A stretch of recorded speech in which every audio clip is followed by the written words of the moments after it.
सबको जय यीशु की। प्यारे भाइयों बहनों, इन दिनों में हम सभी कोरोना महामारी के चलते एक सवाल लेके चल रहे हैं। आखिर ये कोरोना महामारी कब तक चलेगी? कौन हमें इन सभी परेशानियों से मुक्त करेगा?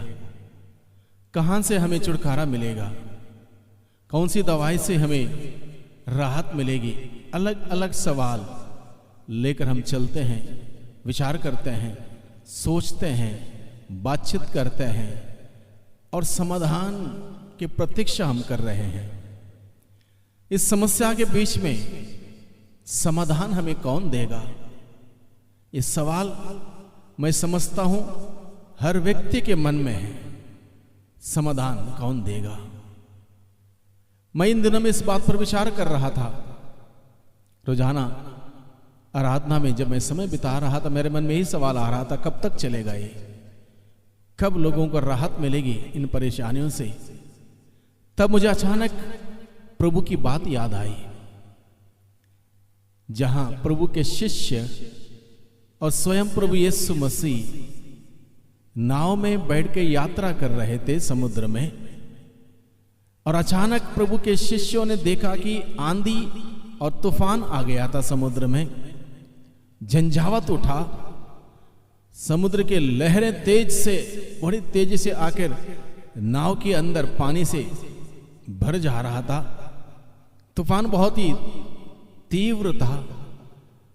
उस दृश्य को देखकर, उस परिवेश में प्रभु के शिष्य घबरा गए, डर गए, चिंतित हुए, भयभीत हुए, यहां तक ये सोचने लगे कि हम सब मर जाएंगे, हम सब बर्बाद हो जाएंगे, अब हम बच नहीं पाएंगे।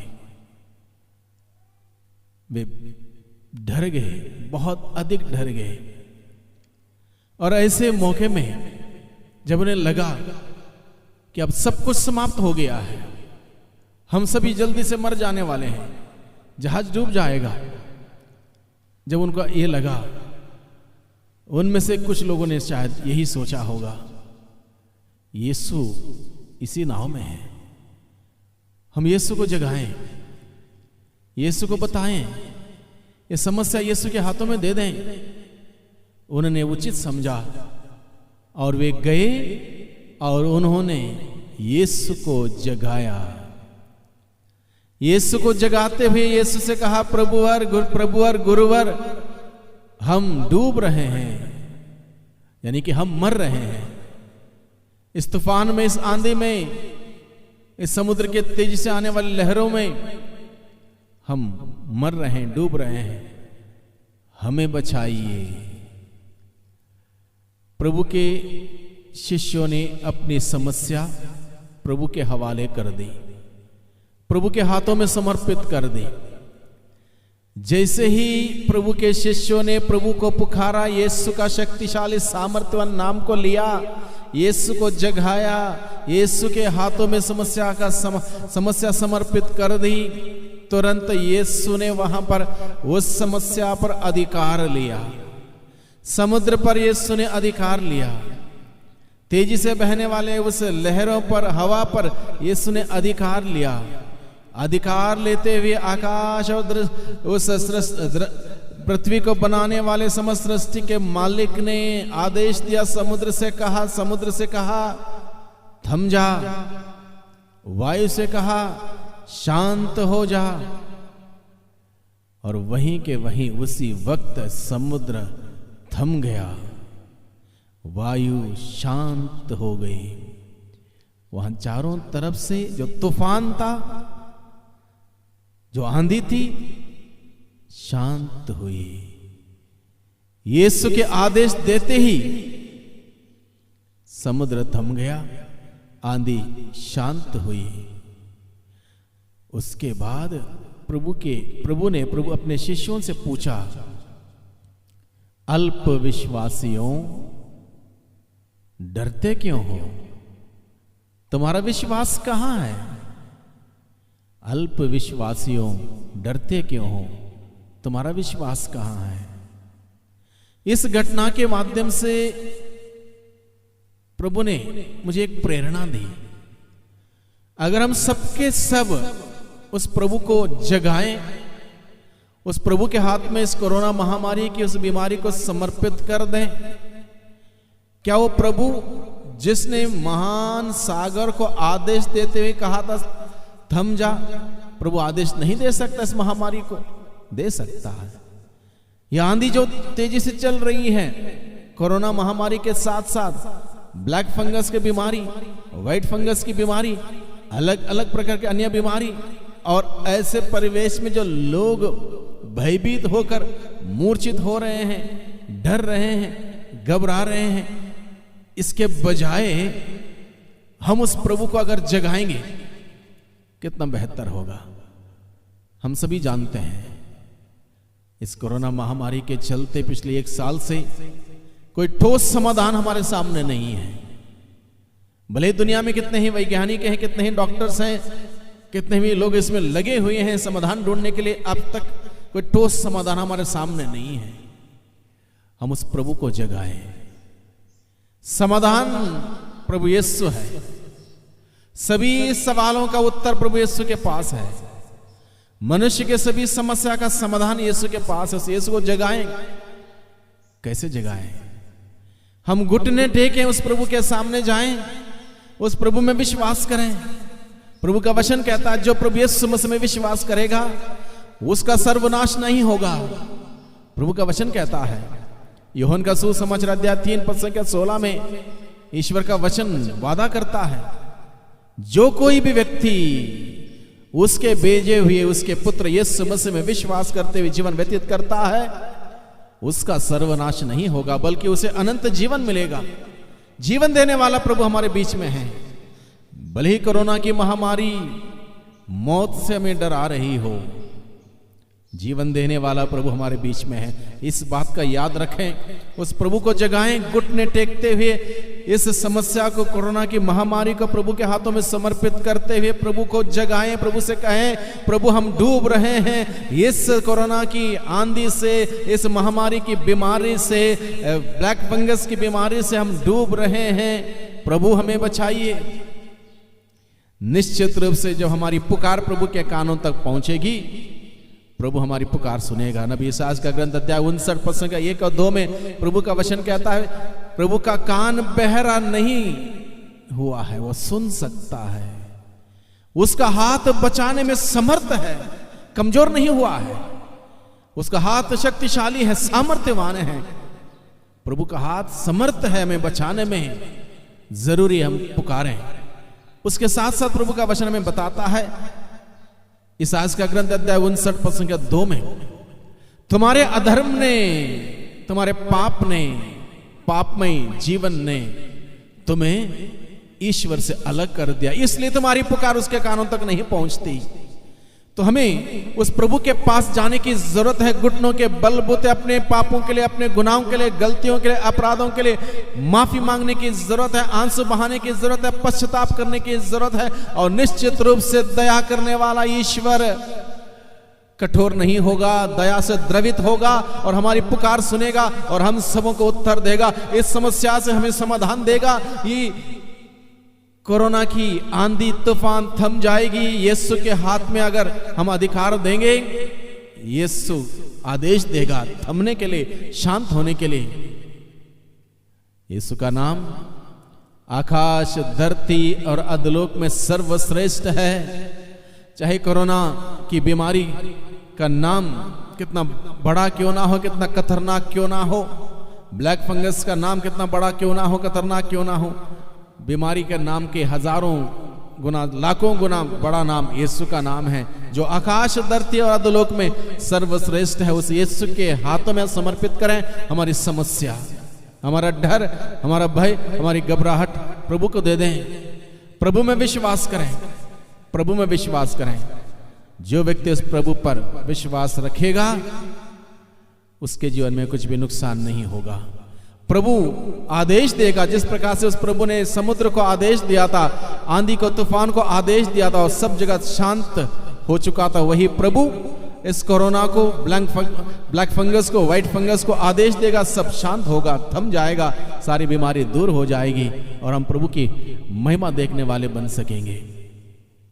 भाइयों बहनों, प्रभु हमें बताता है नबी ईसायास का ग्रंथ अध्याय 43 पद संख्या 1, 2, 3 और 4 में, वहां पर अगर हम देखते हैं, देखेंगे, पढ़ेंगे, वहां पर लिखा है, प्रभु कहता है, याकूब जिसने तुम्हारी सृष्टि की है, इज़राइल जिसने तुमको बनाया है, वही ईश्वर अब तुमसे कहता है, क्या कहता है? नहीं डरो, नहीं डरो, नहीं डरो, नहीं डरो। क्यों? प्रभु बताता है, क्योंकि मैं तुम्हारा परम पावन उद्धारक हूं, मैं तुम्हारा परम पावन उद्धारक हूं, मैं तुम्हारा ईश्वर हूं, तुम मेरी प्रजा हो, तुम मेरे बेटे हो, तुम मेरी बेटी हो, क्या मैं तुम्हें मरने दूंगा? ईश्वर का वचन कहता है, क्या तुम्हें मैं मरने दूंगा?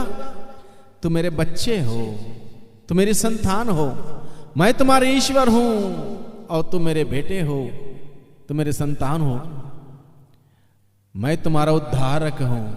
आगे 2 उदाहरण प्रभु हमारे सामने रखता है, पद संख्या 3 और पद संख्या 4 में।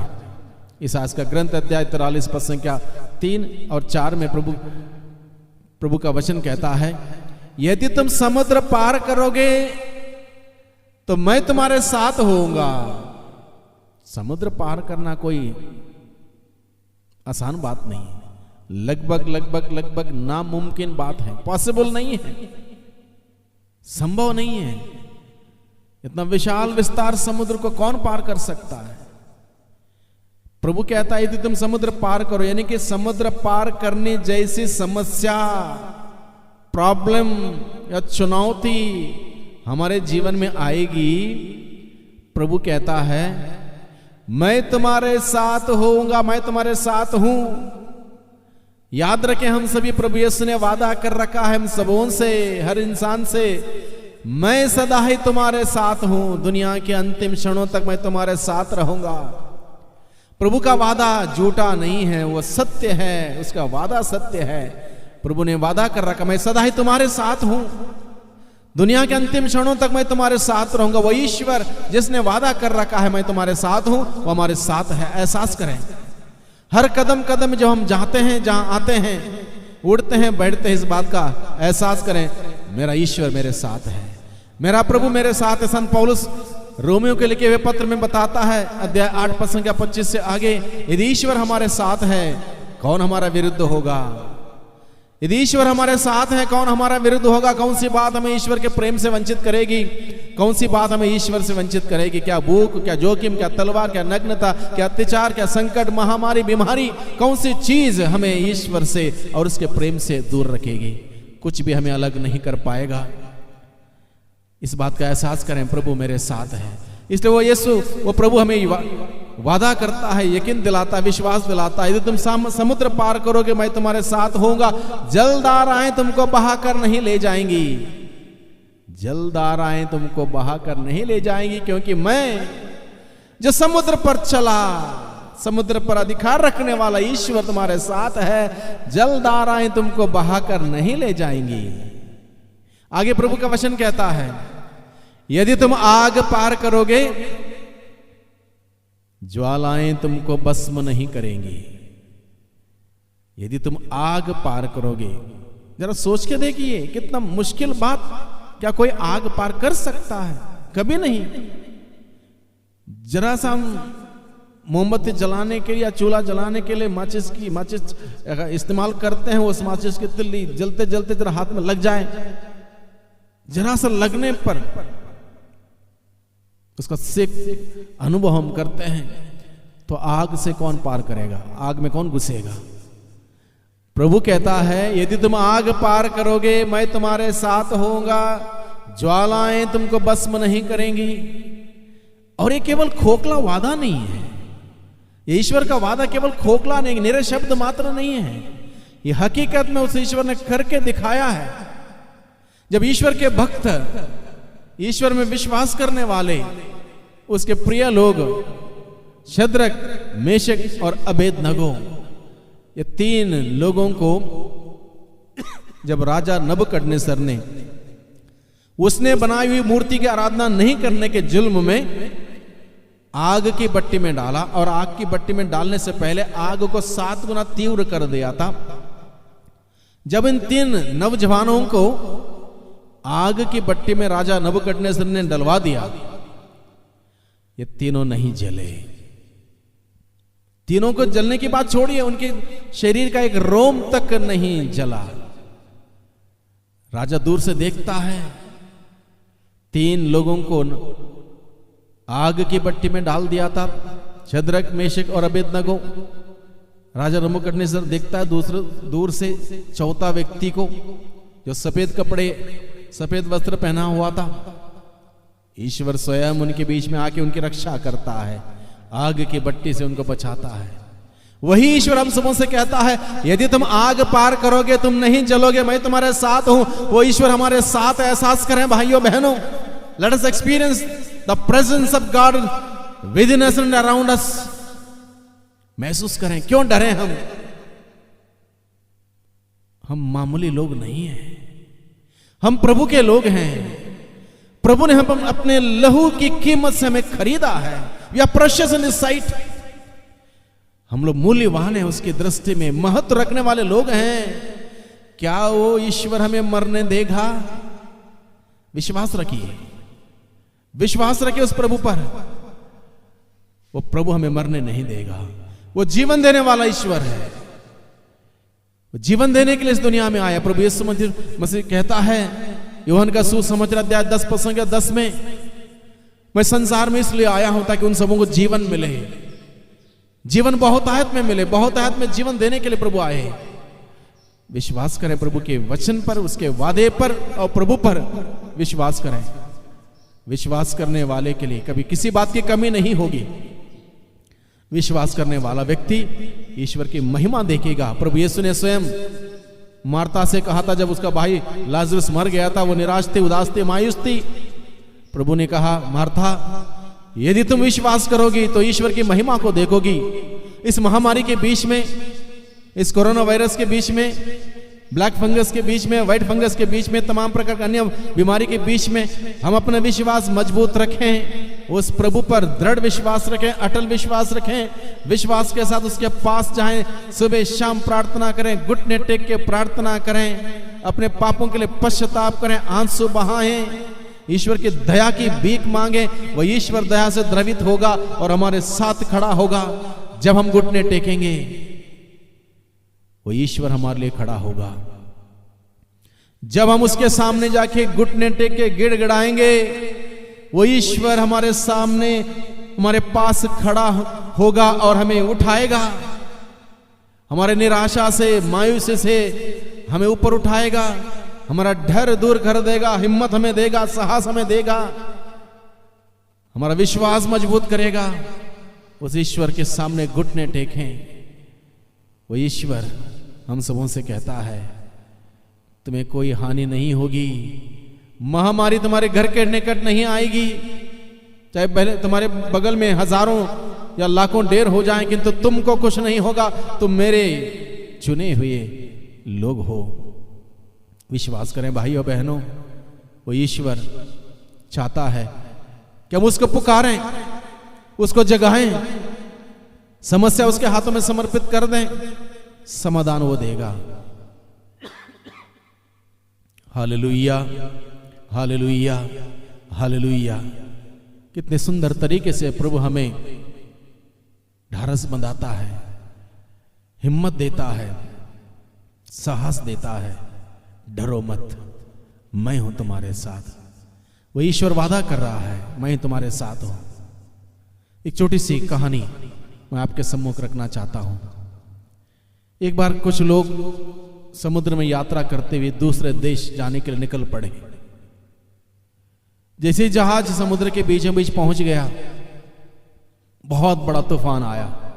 आप लोगों ने सुना होगा, पिछले हफ्ते बहुत भयानक एक तूफान आया था, जो केरल से शुरू होकर कर्नाटक, गोवा, महाराष्ट्र और गुजरात तक गया और उसका प्रभाव पूरे देश भर में दिखाई दिया। आंधी तूफान उठा था जब वो रात यात्रा कर रहे थे। सबों ने देखा कि इतना समुद्र में उतल पुतल हो गया है, आंधी तूफान उठा है, तो सब ने सोचा कि अब जहाज डूब जाएगा, हम मर जाएंगे। वो सभी इकट्ठा होकर प्रार्थना करने लग गए। सबों ने घुटने टेक के प्रार्थना की। प्रार्थना में प्रभु को पुकारते रहे। तब तक उन्होंने एक छोटे बालक को देखा, वो इधर उधर से भाग रहा, दौड़ रहा, उसको किसी बात की टेंशन नहीं। बाकी सभी लोग बहुत ही चिंता में थे, बहुत घबराए हुए थे और प्रार्थना कर रहे थे, प्रभु हमें बचाइए, हमें इस जहाज को उस पार पहुंचाइए, विनती कर रहे थे। ये छोटा बालक खेल में लगा हुआ था। किसने उसको बुलाया और कहा, बेटे तुम भी प्रार्थना करो। वो माना नहीं। उसको समझाया किसी ने, देखे बेटे समुद्र में तूफान आया है, हो सकता हम डूब जाएंगे, मर जाएंगे, सब खत्म हो जाएंगे, नष्ट हो जाएंगे, बर्बाद हो जाएंगे, इसलिए दुआ करो, ईश्वर हमें बचाएगा। वो बेटा किसी प्रकार का तनाव में नहीं था, खेल के मूड में था। तो किसी ने कहा, बेटे तुमको मौत से भी डर नहीं? वो बेटा बोलता है, किस बात का डर? तो उसने दूसरे व्यक्ति ने समझा, देखो तूफान देख रहे हो समुद्र में, हम डूब सकते हैं, मर सकते हैं। तो बेटा बोलता है, देखिए मैं इस बात से नहीं डरता हूं, मुझे इस बात से डर नहीं है, ये जहाज नहीं डूबेगा, क्योंकि जहाज चलाने वाला मेरा पापा है। मेरा पापा इस जहाज को उस पार पहुंचाएगा, ये मेरा विश्वास है, ये डूबने नहीं देगा। छोटे बच्चे का एक उदाहरण हमें सिखाता है, हम उस छोटे बच्चे के समान हैं। इस दुनिया को चलाने वाला, दुनिया रूपी जहाज को चलाने वाला हमारा पापा है, स्वर्गीय पापा, हमारा ईश्वर हमें डूबने नहीं देगा। भाइयों बहनों, इस महामारी में डूबने नहीं देगा, इस बीमारी में डूबने नहीं देगा, इस संकट में डूबने नहीं देगा, हमें बचाएगा। विश्वास रखें, उसको पुकारें, उस पर यकीन करें, प्रार्थना करें, विनती करें, वो हमें बचाएगा। हमारा ध्यान उस तूफान पर ना हो, उस आंधी पर ना हो। प्रभु के शिष्यों का ध्यान पहले तूफान पर था, आंधी पर था, उनका ध्यान ईश्वर पर नहीं था, उस प्रभु पर नहीं था, यीशु पर नहीं था। हमें डरने की जरूरत है उस ईश्वर से। ईश्वर के प्रति हमारे अंदर वो श्रद्धापूर्वक भय होने की जरूरत है। हमें कोरोना से हमें डरने की जरूरत नहीं। प्रभु यीशु ने कहा, जो तुम्हारे शरीर को मार सकता है उससे मत डरो, शरीर को वैसे ही मरना है एक दिन। शरीर भले ही सुरक्षित रहे, शरीर भले ही स्वस्थ रहे, शरीर भले ही हटा कट्टा रहे, बिना कोई बीमारी का रहे, तब भी एक दिन हमारा शरीर मर जाएगा, यह निश्चित है। टेंशन इस बात की नहीं कि हमारा शरीर मर जाए, टेंशन इस बात की है मरने के बाद क्या होगा, इस बात को लेकर टेंशन है। क्या मरने के बाद मैं स्वर्ग जाने लायक जीवन बिता रहा हूं? ये सवाल ये है। कोई भी इस वक्त धरती पर शाश्वत नहीं है, परमानेंट नहीं है। 4 दिन की जिंदगी है, क्षण भंगुर जिंदगी है। भले हम बीमारी से मर जाएं, भले वृद्धावस्था में जाके पहुंच के मर जाएं, या दुर्घटना से मर जाएं, मौत एक बहाना लेकर आती है, वो बात अलग है। हमारी कोशिश ये नहीं कि इस दुनिया में परमानेंट हम यहां पर रहें। हमारी कोशिश ये है हम उस प्रभु के साथ जुड़े रहें, उस जीवनदाता के साथ जुड़े रहें। उसके साथ जुड़े रहेंगे, हम अनंत जीवन में प्रवेश करेंगे। हमारा लक्ष्य वो हो, अनंत जीवन हमें मिले। इस दुनिया में जीवन व्यतीत करते वक्त हमारा ध्यान उस अनंत जीवन पर हो, उस ईश्वर पर हो जिसने वादा कर रखा है, मैं हूं जीवन, मैं हूं पुनरुत्थान, मुझ में विश्वास करते जीता है और अनंत काल तक जीवित रहेगा। इसलिए भाइयों बहनों, हमारा लक्ष्य बड़ा हो। केवल ये नहीं कि 4 दिन की जिंदगी हमें और मिले, सुख से मिले। जरूरी है, जब तक धरती पर रहेंगे हर कोई चाहेगा, मैं भी चाहूंगा, आप भी चाहेंगे, लेकिन इससे बढ़कर हमारा लक्ष्य ये हो, प्रभु पर विश्वास रखें, प्रभु के हाथों में समर्पित करें। मर्जी उसकी है, प्रभु के हाथों में समर्पित करें। वो जानता है मेरे लिए उचित क्या है, बेहतर क्या है, अच्छा क्या है। वो भलाई करने वाला ईश्वर है, बुराई नहीं करेगा मेरे साथ। मेरे परिवार के साथ बुरा नहीं करेगा। उसने बुरा किया नहीं, लोगों ने उसके साथ बुरा किया, सूली पर उसको चढ़ाया, उपहास किए, निंदाएं की उसकी, उसने बुरा नहीं किया। उसने मरते मरते भी भलाई की। भलाई करने वाला ईश्वर है, विश्वास रखें उस प्रभु पर, वो हमें बचाएगा। वही प्रभु अपने वचनों के द्वारा हम सबों को स्पर्श करें और इस वीडियो को देखने वाले आप सबों को प्रभु बहुतायत में आशीष दें।